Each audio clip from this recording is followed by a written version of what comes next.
Hi Fred, Kevin, Classic Pinball. We're here today on 11/12/13. Just making this video to show you what we like to call Pinball 101, the basics of new pinball ownership. I don't know if you have games or not now, but this is good stuff to know irregardless. Or is it regardless? Regardless. Regardless. Thank you, Steve. Here's the game. First thing, there's an on-off switch located on the right side. There's a recess, little toggle. Turn the game on, it lights up, off, on, off. It's going to come up in game over mode. To start up a new game,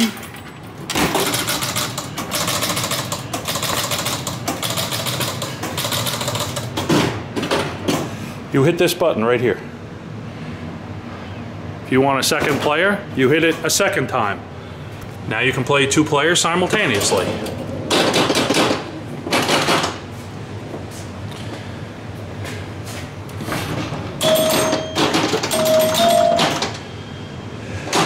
Each player is going to take turns.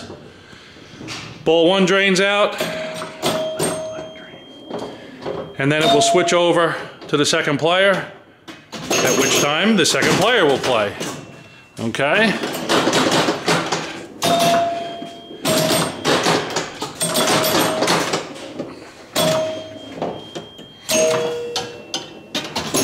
Collects your bonus, moves on to ball two, and so forth. Okay? Now, we're going to show you how to go inside the game. We have a key, unlock the door. A lot of people, after they get a machine, wonder how the locking molding comes off, how you can gain access. This lever pulls off, and then the lockdown bar lifts out. And then the playfield glass slides right out. Steve, can you just pull it right out of the game? This gives you access to underneath the playfield. Here's your ball. When the ball's drained down and you want to lift this playfield, it's a good idea to kind of kick the ball over to here with your finger. Here again, I'll show you. You just kind of reach in and go, kick it over to the right, because you don't want the ball in there when you go to do this. This is how we go inside the machine.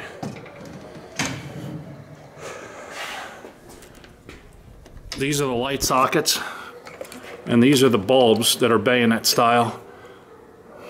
You just push and turn it and they pop right in and out. I'll throw a new box of bulb in so you have some spares. I actually did check it over, and I changed the bad ones. There's only a few. Basically look the game over, and what you see is what you get. This is a beautiful, probably one of the nicest Captain Fantastics that we've had in here. I think you'll be real happy with it. To put the playfield back down, lower the prop rod. You want to make sure you get the playfield back in these two little groove thingies here. Okay. One of the common things that we notice with some of these older Bally games, Steve, can you take the back door? If you come around the back of the head,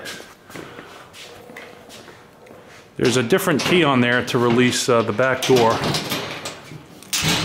And then that just lifts up and out. These three plugs are called the Jones plugs. They just pull right out. And you know, the Ballys are notorious for having some mostly light issues where these are kind of loose. Now, this thing's going to go in a truck and travel 3,000 miles. So in a bouncy truck, you can end up with this kind of condition when the game arrives. It's a real good idea before you go trying the game out to make sure that these are firmly seated. I noticed before when I was playing the game, the ball and play lights 2, 3, and 4 were kind of flickering. I came back and I did this, and then they came on. So I pulled these out and I went through them with a wire brush. They were a little crusty, and I got them as clean as I could. But that's generally the root of all problems with these older Ballys. If you have a switch that isn't scoring or something like that, it's usually here. I cleaned them all. They seem to be working just fine. So you should be good to go. But again, I would check them when the game arrives. These are relays. Each one of these three here, tens, hundreds, thousands, make the scores go. In pinball terms, we call this a relay. These little doohickeys here are switches. The relay armature pulls in and it closes a set of switches. One of them drives your score drum. And I'm only pointing this out so that you know the terminology. Good to know. Relay, switch, and this is called a stepper unit. In this case, this is the player up. This unit is what determines player 1, 2, 3.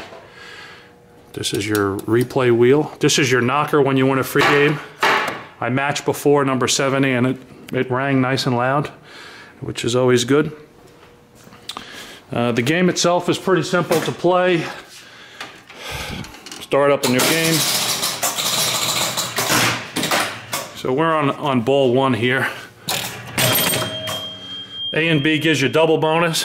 You basically want to shoot for the drop targets. First time it goes down, it'll light the extra ball lane.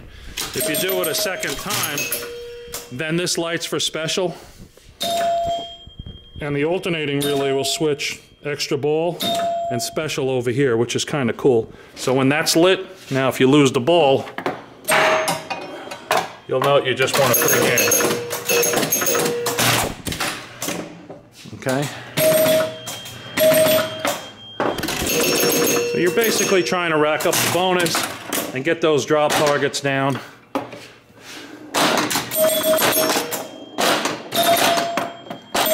That's what this extra flipper is for.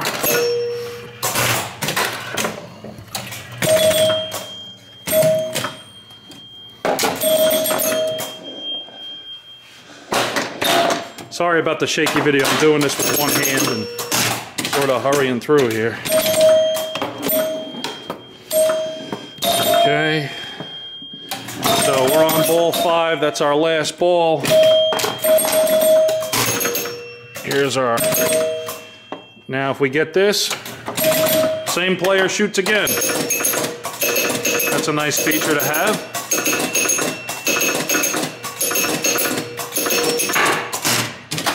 And we won a free game. Okay. Ball drains out. And that's all there is to it. Once you decide you're finished working under the glass, we're going to just put the glass back in and button it up. One other thing that you might want to check when the game arrives is the actual level.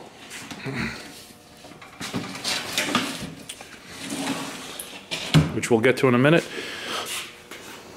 Put the lock molding back on.